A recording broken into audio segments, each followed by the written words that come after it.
The views and opinions expressed in the following program are those of the hosts and guests, and not necessarily those of the staff or management of Worldwide Digital Broadcasting Corporation. Rise! Get yourselves together! Rise! Stand up and live your life! Rise! Get yourselves together! Rise! Hands up high!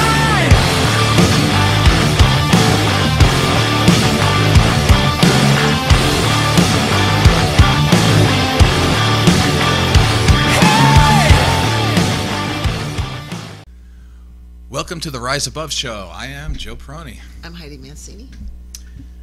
And today, Announcements. the announcements today, we want to thank Jay Jung from City Athletic Club for sponsoring our show, The Rise Above Show.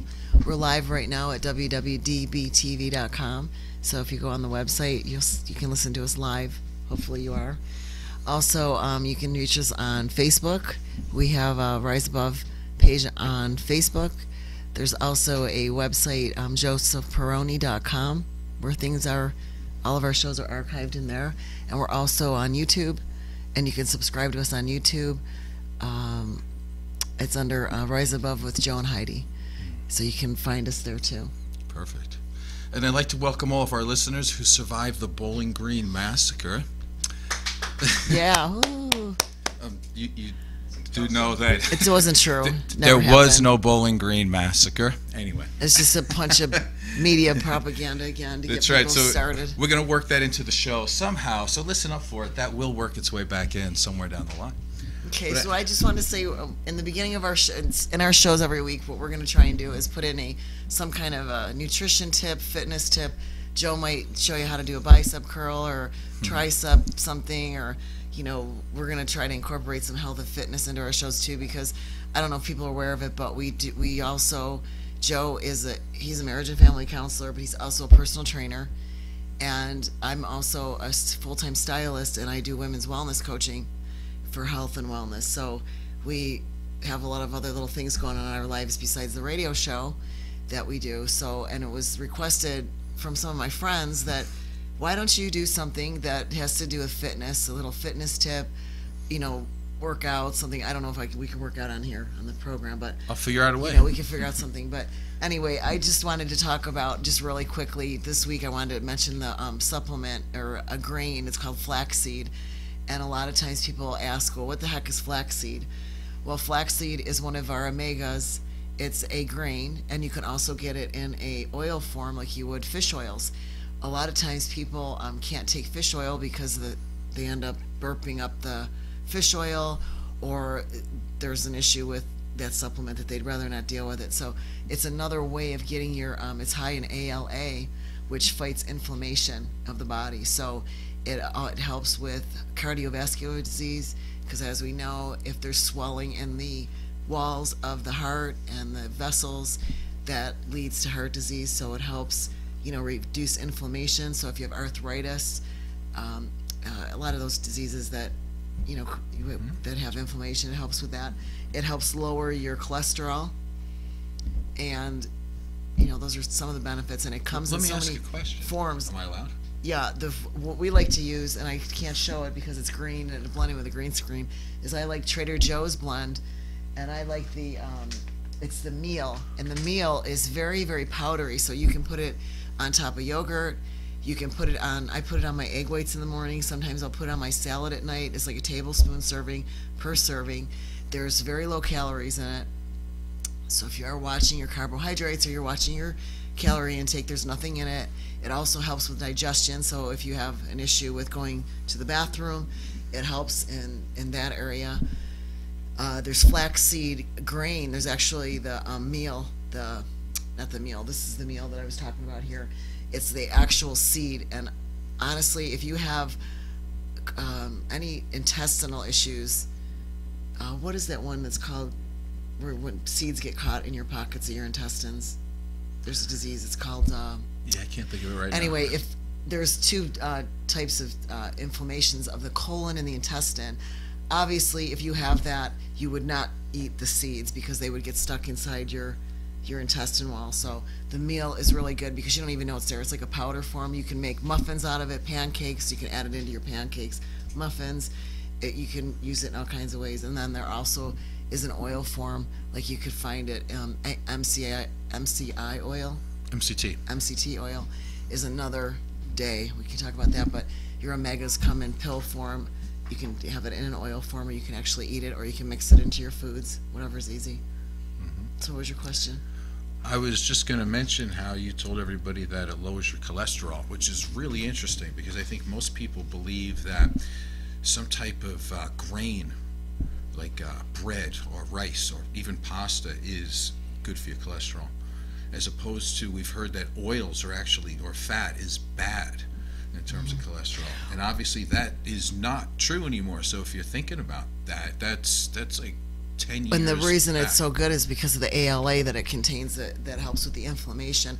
You won't find that in pasta, and you don't find that in your high carbohydrate foods. And one of the reasons that heart disease came about in the inflammation, it's from sugar. And a lot of times over the years we've been told that it's the oils and the fats that we eat. And of course, if you're eating fats like cheeseburgers and things that are saturated, those are butter, those type of things. Those are not good for our bodies. But our body, for some reason, converts the carbohydrates with the breads and the sugars to sugar. It coats our arteries, and that's what causes heart disease. It's not the good fats, which flaxseed is a good source of omegas. And there's coconut oil, there's olive oil. That's a good source of an oil, salmons. So these are things you can research to substitute in your diet in place of carbohydrates. And they act as fuel too. Fats are a fuel source for your body to use if you're an athlete. So, and even if you're not, it's a substitution for the carbohydrates. So if you're worried about cardiovascular disease, getting fat, again, I want to mention too, measuring our food is really important. Just because they say coconut oil is good for us doesn't mean that consuming 8 tablespoons a day is good, because you can get fat from that. It's same thing with olive oil. You have to look at the calories that you're eating. Again, and I don't know the calorie off the top of my head of coconut oil, but I had a friend that did that. They said, oh, coconut is good for your skin. You can put it in your hair. It's great for your hair, your skin. Coconut oil is great for everything. Well, she thought that because they said it promotes fat loss, but she was eating a tablespoon with every meal 4 or 5 times a day and gaining weight. Couldn't understand why she was gaining weight.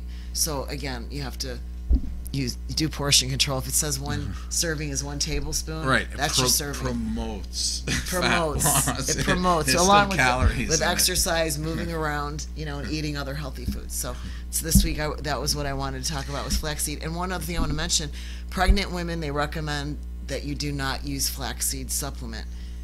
I'm not 100% sure of why. I started to read that a little bit earlier today, so I will follow up on that information next week as to why they recommend that pregnant women do not use a supplement, flaxseed, it's the first trimester of their pregnancy if they know they're pregnant.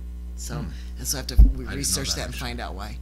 So I want to mention one more thing with that, because most people, I think, believe that to clear out your intestines that you want starches or grain. And it's really interesting. Think about trying to get something through your intestines, or don't even think about the body, right? Think of like a pipe, right? You're trying to get something through pipes. If you're using something that's dry and sandy, it's much more difficult to get through. You're going to be much more constipated that way, and you're going to be bloated. So this is interesting because now people are starting to learn, or at least today, that if you're using something with omega-3 oils, think about it. If you have something that's oily and it coats your intestines, things will move a lot faster. Right? Well, and when it moves a lot faster, the other problem with that, and that could be, it's a benefit, but there's a problem.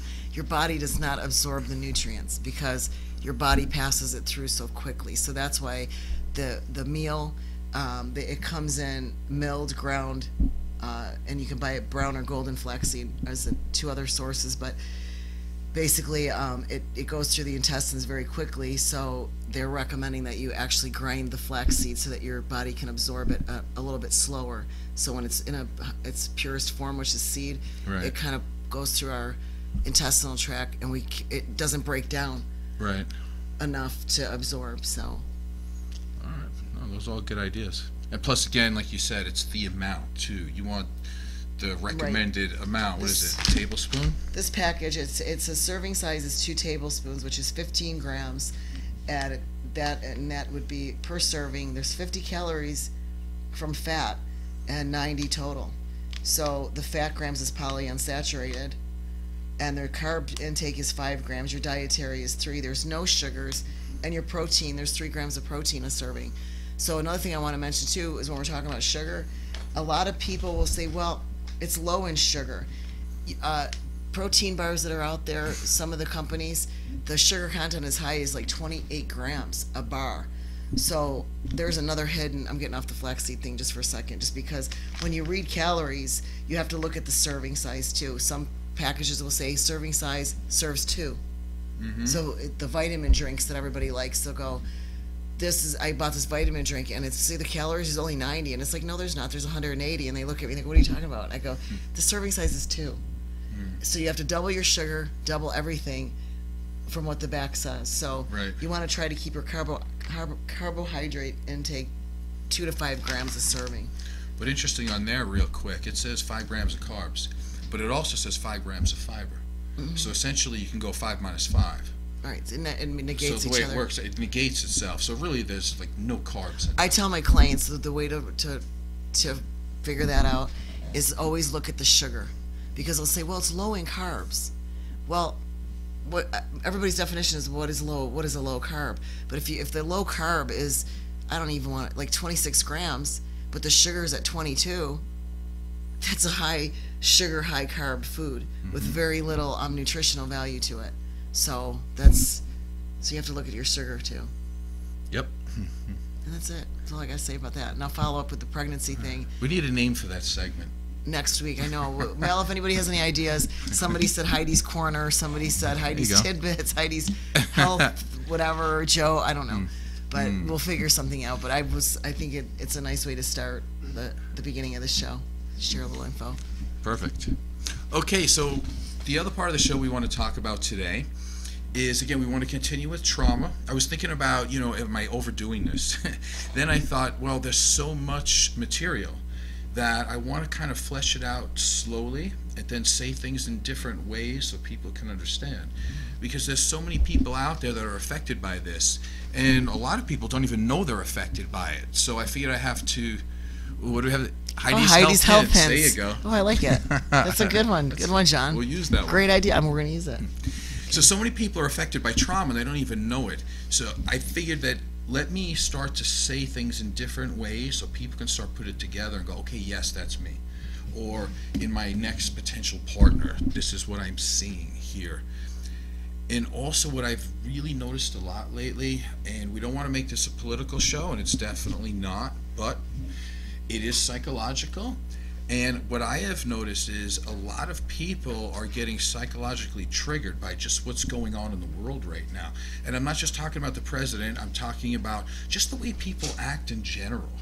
Like if you come from we did this on the last show, a CPTSD background, where you lived in an environment that you could not change, you couldn't get out of it, and yet you weren't allowed to speak freely or else you would get punished. You weren't allowed to have your own emotions because you might anger, let's say, your parents or your caregivers, and then you would get struck down or you wouldn't be heard. So these types of things, when they invalidate you as a person, they invalidate your experience. Sometimes you might say, let's say you're I've told you this one before, if you grow up and you are in a low socioeconomic background and you are very tight with your money, somebody might say that you're a very intelligent person for trying to gather some money so you can get by in the future. But if you have parents that are totally in denial that they're not doing well financially, they'll drill it into the child that you are a selfish, miserly kid that really doesn't deserve much. And if you grow up with that, you always feel like there's something wrong with you, and you can go down the list of a lot of things in terms of that. So you need to have your experience validated. You were talking about flaxseed that's healthy. Let me try to tie it into something that's not so healthy. Think about a child, very young, you come into this world naked, needy, dependent. And then you need to feed this child, right? We want, milk or formula. You raised a kid, you know how to do this. Think about it this way. Let's feed the kid a cocktail every day. Like a shot of whiskey or something like that. Something that's totally detrimental to the body. Well, what would that be the equivalent of? Because think about it. When a human experiences great fear, or they're just scared about their environment, they don't know who's going to help them, who's not. They cry, who's going to protect me? And a lot of environments, nobody's protecting them. So if you have that environment or had that environment, you were probably ingesting a cocktail at least once a day. And that included cortisol, adrenaline, norepinephrine. These things were made to keep the body safe. Way back in the caveman days, we would see a saber-toothed tiger, we'd get that shot of adrenaline, and it would move our body to be able to do incredible things. It would take the blood away from the extremities, move it into our heart and lungs, just in case if we got stabbed or bitten, we wouldn't bleed to death. These things are amazing responses that the body does, but it's supposed to happen maybe once every 2, 3, 4 weeks. But if you live in an environment like that, or have lived in an environment where you're hitting what we call the HIPAA axis over and over and over, it is absolutely destructive to the human body. Just for fun, again, this is not political, don't want to say anything, but if you even see the pictures of Obama in the last couple of days, he looks 10 years younger. I mean, okay, we can all smile at some point. But when you actually look at his face and you look, he looks rested. He looks 10 years younger. Why? Because he's not getting that HIPAA axis pushed every freaking 5 seconds of the day because he doesn't have the weight of the world on him. But he's a man. Think about if you are 3 years old with no sense of protection and you live in an environment like, when am I going to get fed? Am I going to get beaten today? So if you live like that as a child, it absolutely destroys your whole inner workings. And let me get a little more specific. It taps into your brain. And what it does is it will actually look like you have a brain disorder. And this is where it gets a little tricky with some psychologists, because they'll say, okay, you were born with it. You weren't born with it. Some people do have abnormalities, true. But most of the time what happens is through the environment, what will happen is the fear center of the brain will enlarge. Why? Because you're in a fear center. So it enlarges. When that happens, less blood goes to the prefrontal cortex, and the child during development will not, unfortunately, develop a good prefrontal cortex. So their learning becomes impaired. And on top of that, the hippocampus, which is for memory, is not really going to work very well. So they have trouble accepting information. The only thing that they remember as they get older is the fear of certain things. So you can take a child who's like, let's say 5 years old, low-level anxiety all the time. Why do you think that is? That's already been downloaded into the computer, so to speak. So a lot of this, what will happen is this kid at that very young age, totally under horrible circumstances, they can do a few things, but one of them we'll talk about today is they start to say, okay, I need to try to make this relationship work. Somehow I need to get this caregiver to pay attention to me. So in a sense, they already become codependent, right? So they're already trying to do everything possible to get love from an outside source that does not seem to be loving them. So they're already trying to manage others' emotions. What do you think so far?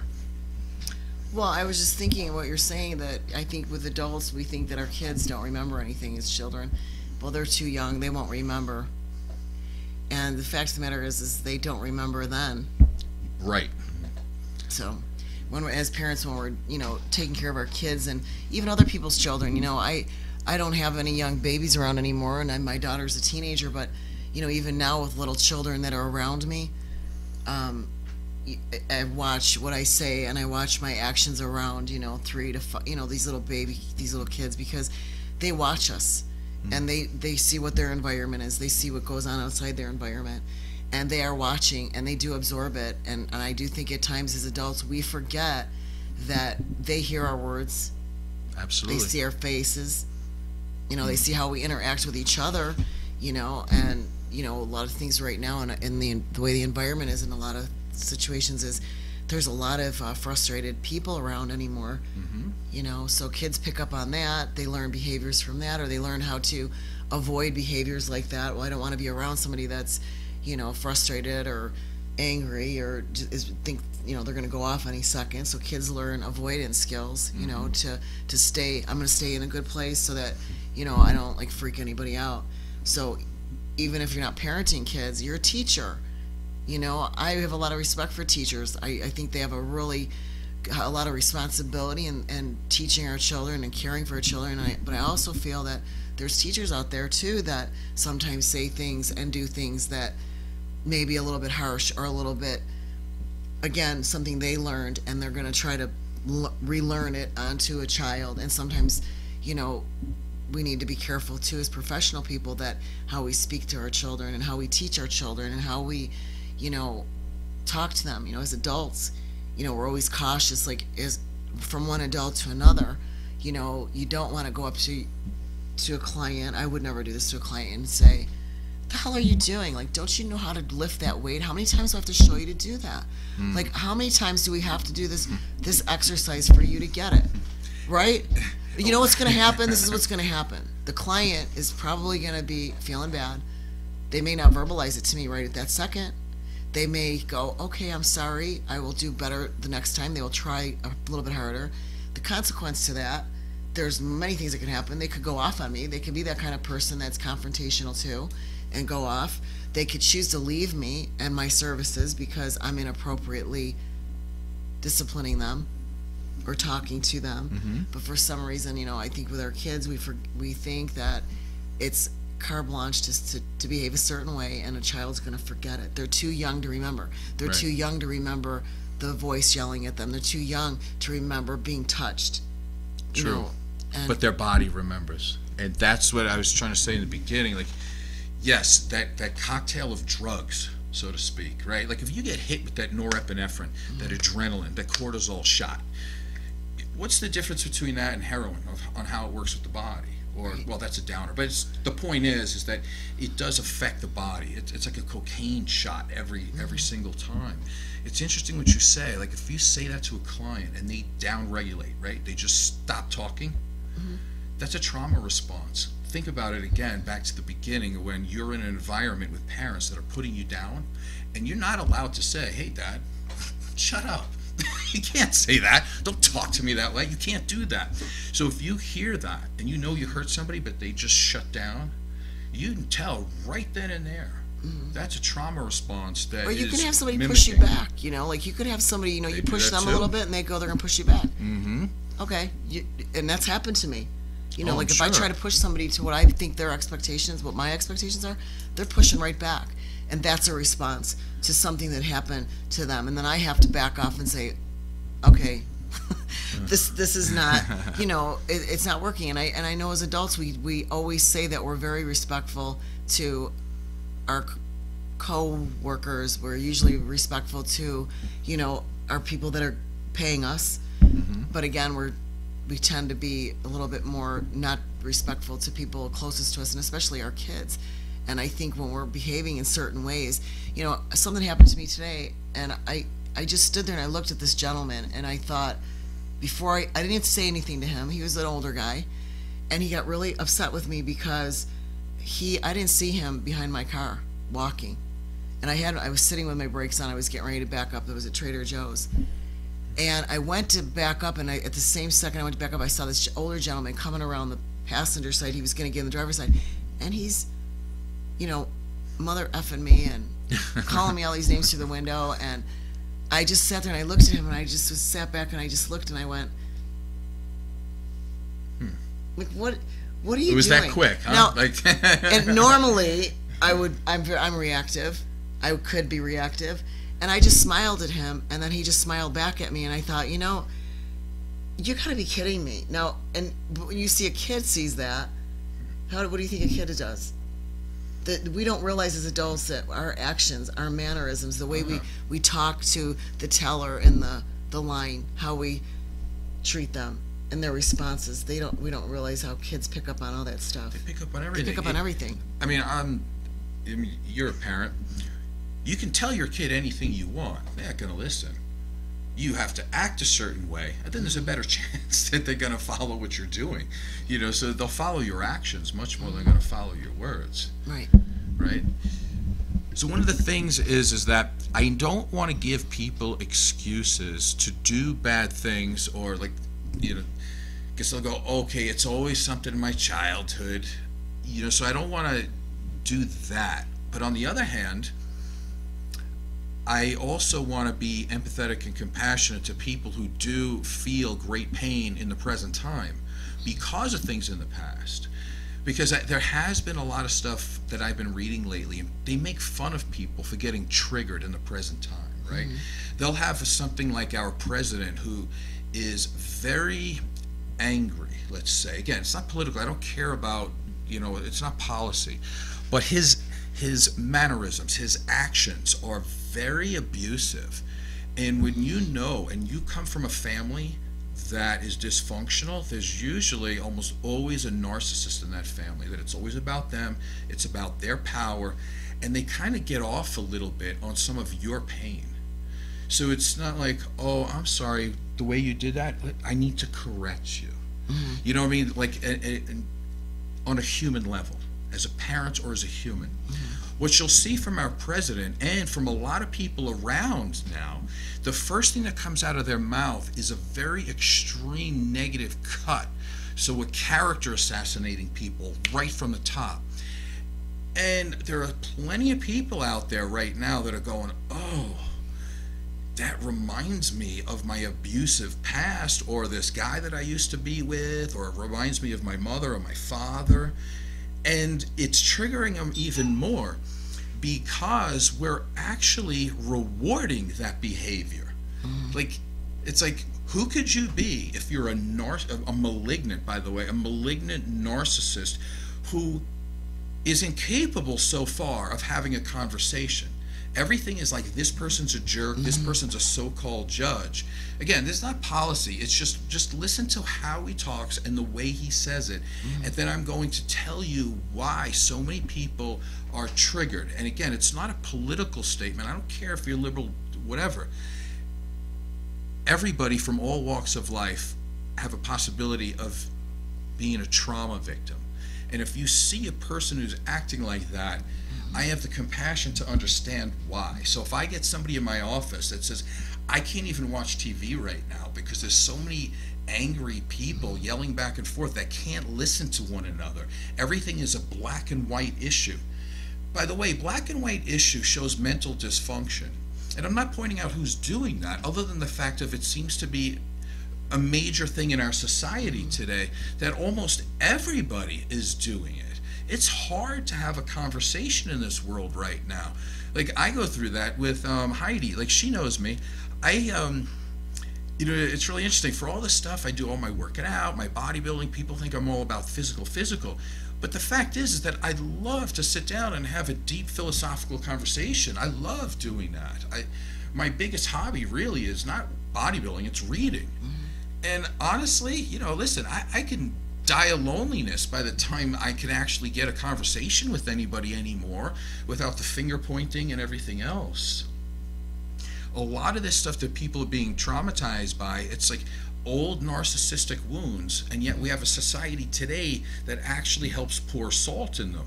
So part of my job today, as I feel, is to point it out, because once we have awareness of it, it makes it a little bit better. Because if you have some underlying pain, you're going, what's going on in this world right now? I'm telling you, that's part of it.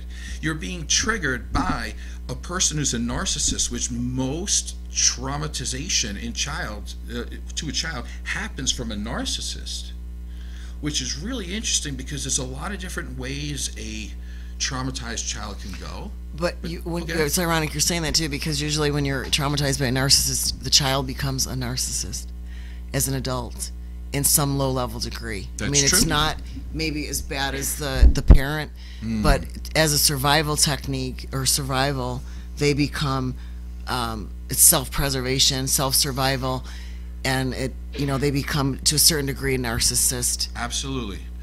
And that's true, because we're all born narcissists, right? Like, we have to take care of ourselves.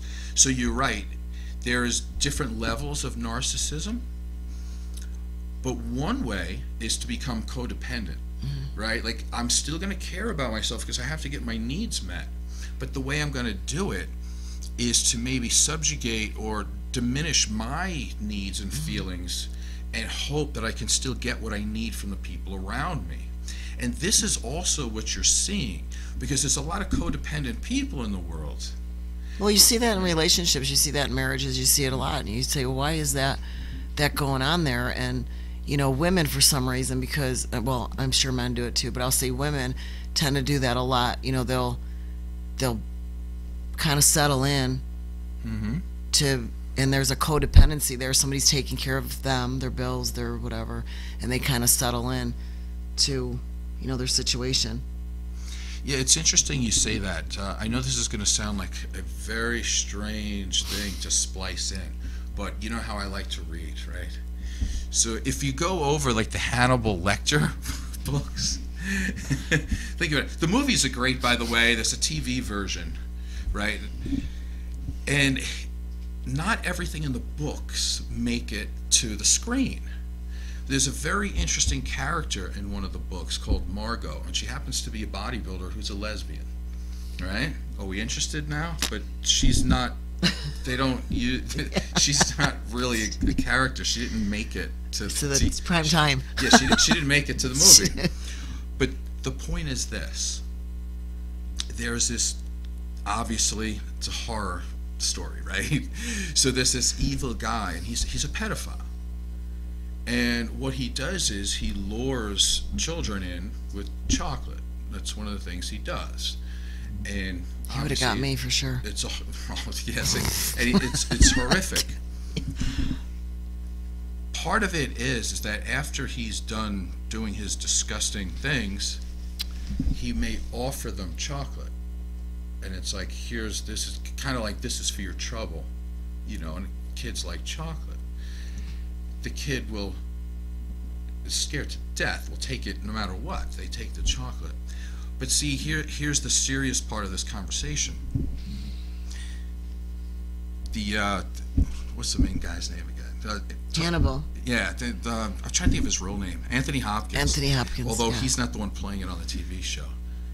He will try to push the buttons, and he'll look at the older now Margot, who's a bodybuilder, because she was abused. So she became a bodybuilder, right? So he looks and goes, so, did you take the chocolate? Meaning, were you raped? Mm-hmm. Did you allow yourself to be raped? And did you still take the chocolate?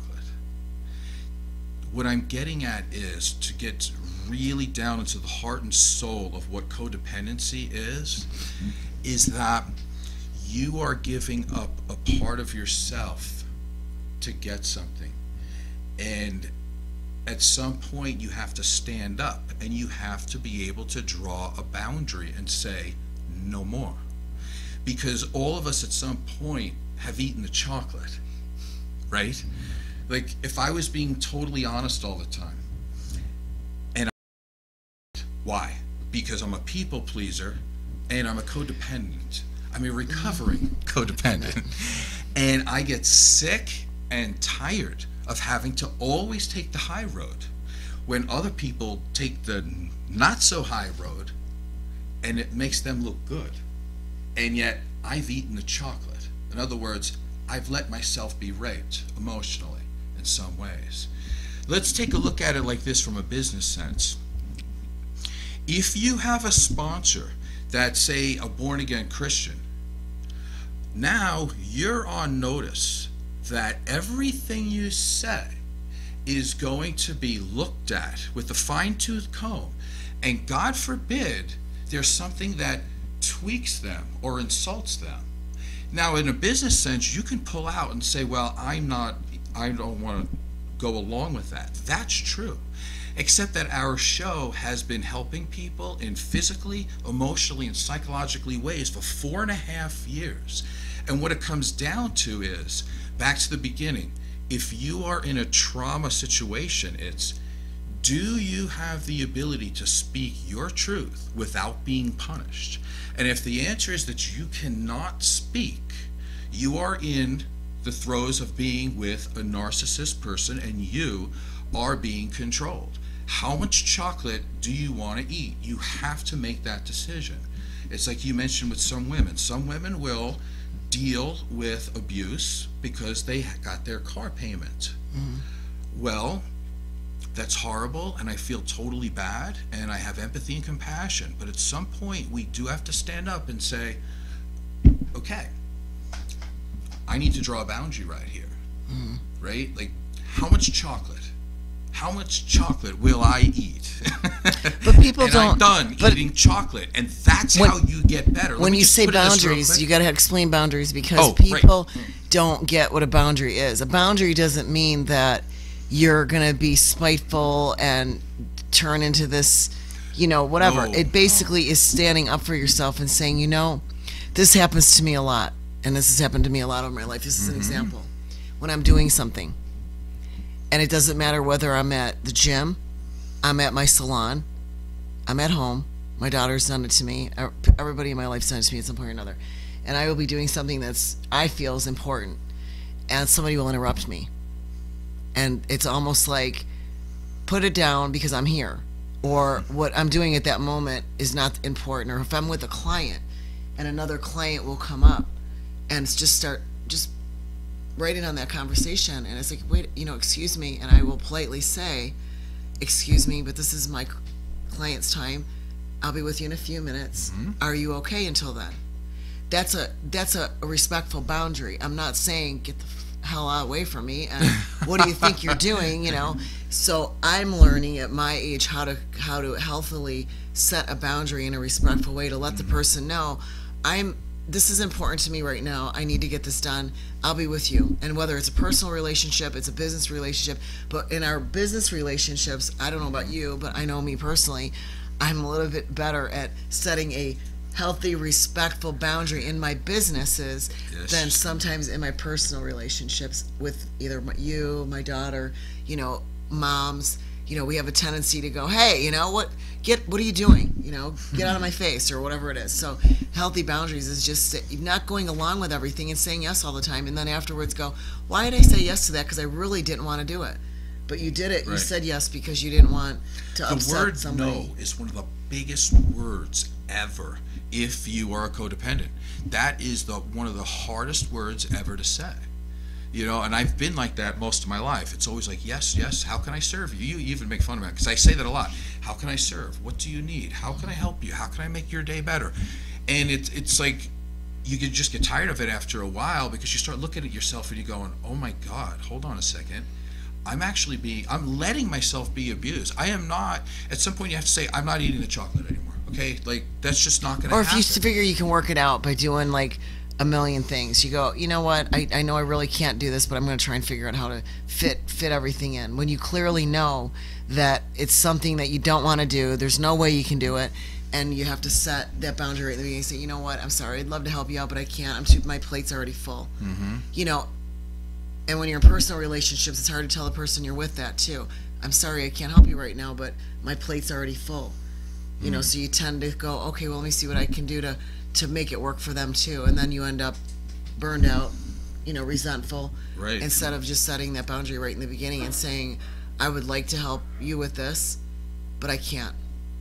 So I also think in relationships too, if you are too much of a people pleaser or a codependent, another definition, let's say, of codependent would be someone who is a relationship addict.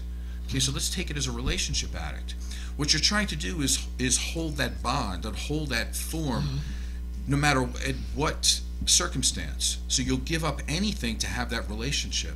Now, let's be clear, because it's not always, but I do need to tell people this, because some people right now, people are like, okay, I'm really in love with this person. You can be. I'm not saying you're not. But sometimes that you're not in love with the person, you're in love with the relationship. And that is because from a very young age, from birth, you needed a relationship to stay alive and to stay healthy and to stay safe. And you needed to do that. So we're born as relationship addicts in that sense. So you could be doing it again. It's like me in here. It's like, okay, hold on a second. One of the things how I let myself down is when you're dealing with a person that only says black and white, and you keep saying, you know, I understand you totally. I get it. I totally understand what you're doing, and I have empathy, compassion for you. And they come back with the hammer, just saying it one way. It's like, hold it. I'm being raped right now, emotionally, and I'm letting it happen.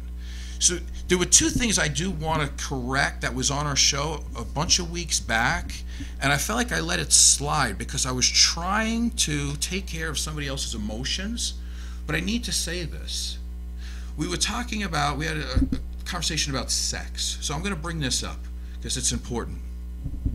Okay, number one, we were talking about condom use, okay? It doesn't have a 17% effectiveness rate, okay? That's those lies that you get on the fake news. The success rate of a condom that's used correctly is like 98%.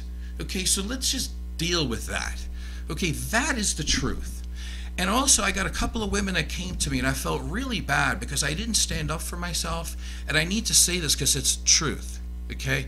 If a woman out there that has made the incredibly hard decision that will affect them for the rest of their life, and they felt that they needed to get an abortion, on top of that, you don't need to be shamed.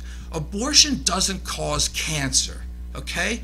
We had that on this show, and I'm taking it back that I was embarrassed because I kept watching out for somebody else's feelings. You can't come on here and lie anymore.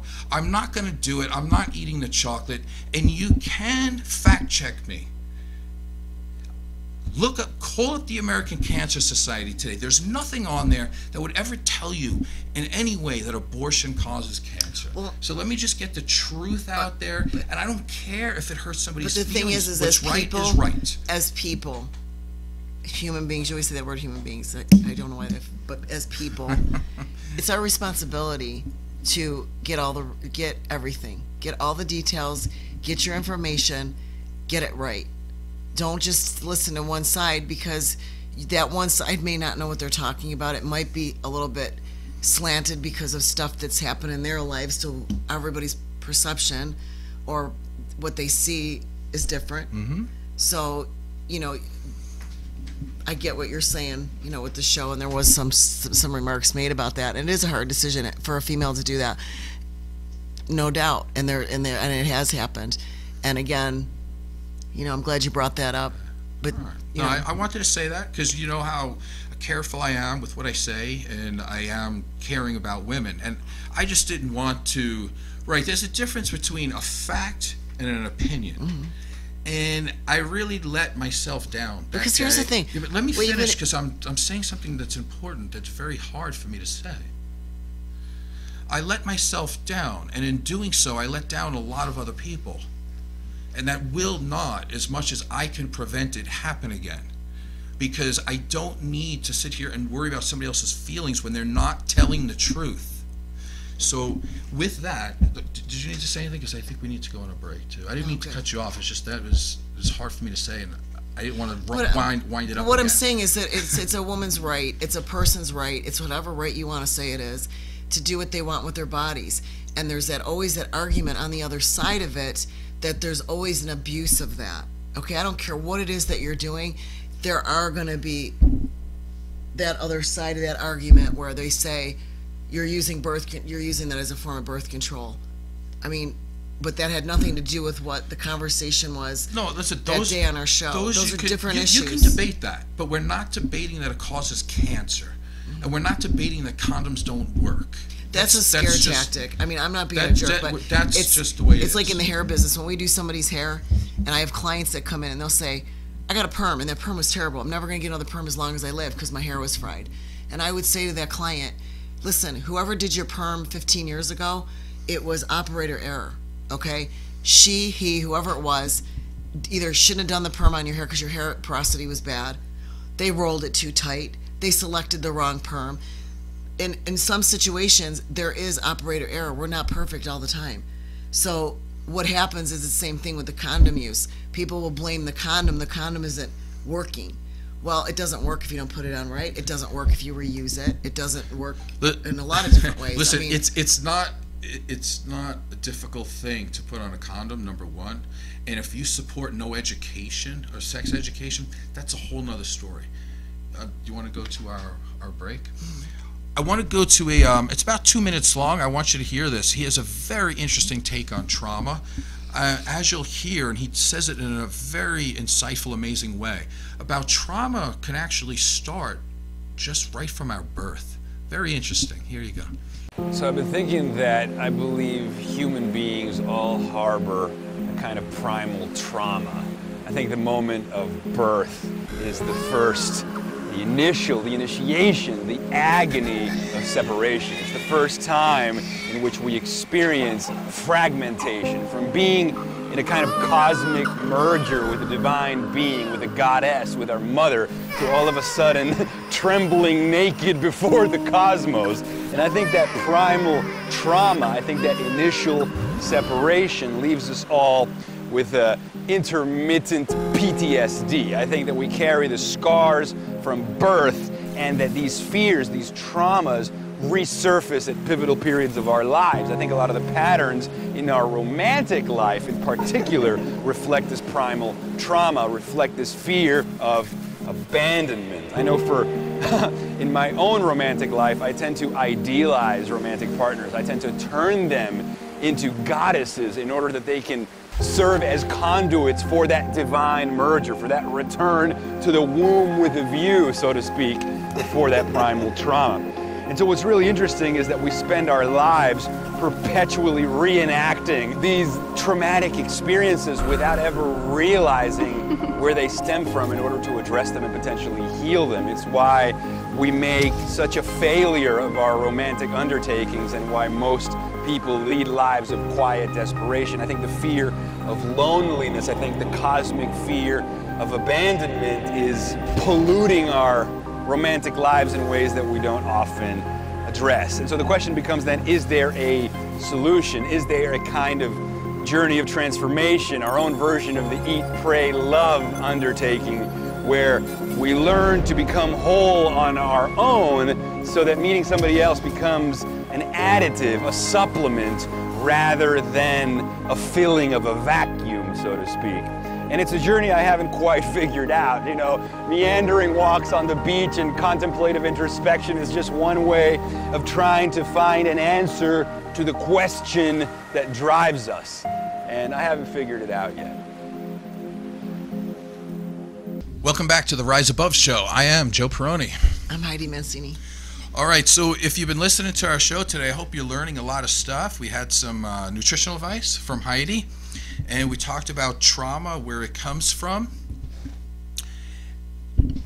And I mean this metaphorically now. I hope from listening to this, you will consider not eating the chocolate anymore. And no, I'm serious about that, because listen, I've had a long time in my life where I thought I've been giving too much of my soul. And what do you think? Like, I'm the only one?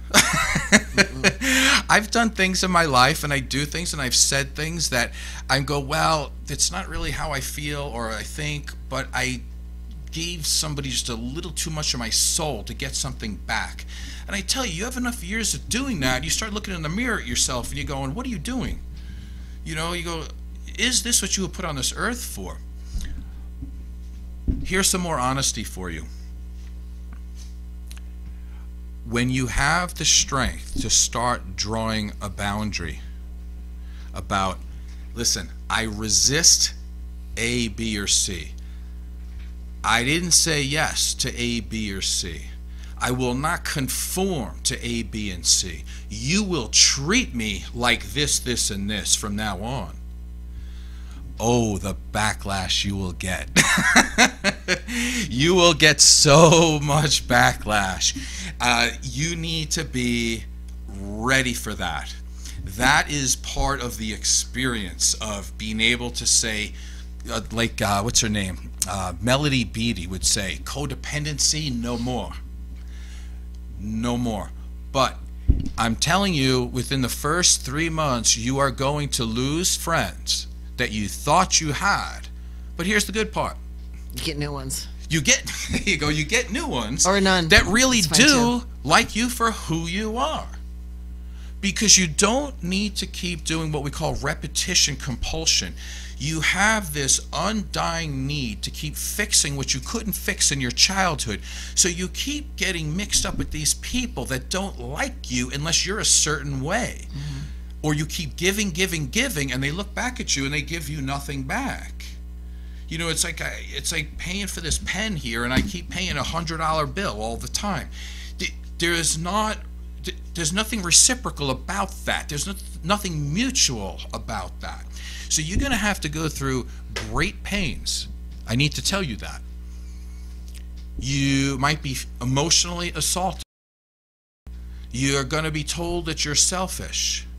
You're going to be told that you shouldn't stand up for yourself because it doesn't work for them. But the other part of this, and this is, it doesn't always have to be a verbal insult. Mm-hmm. You can just you don't have to attack people. You don't have to say, oh no, you just can walk away. You know, I'm learning that for me to set a boundary with somebody doesn't necessarily mean that I have to tell them off all the time. I can just simply walk away and be okay with just walking away. It doesn't have to be a big fight, drama, you know, all that. A boundary is a way of you setting that respectful boundary for yourself, and it doesn't have to be a confrontation, and it doesn't have to you be, don't have, listen, you know, you're telling people off every second. It just means no means no. I mean, we always go back to that. No means no, you know, and you don't have to change your mind. It's okay to be no. You're allowed to have your own emotions. You're allowed to have your feelings. You're allowed to have what you think, your opinions. Mm-hmm. Don't diminish yourself to make somebody else feel a little better because you don't like who you are inside. Allow yourself to be. The people who love you will stay with you.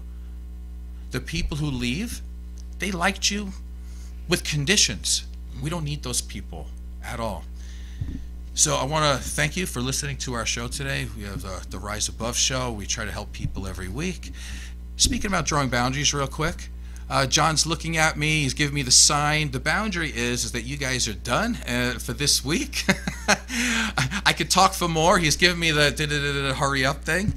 So thanks for listening. I am Joe Peroni. Heidi Mancini.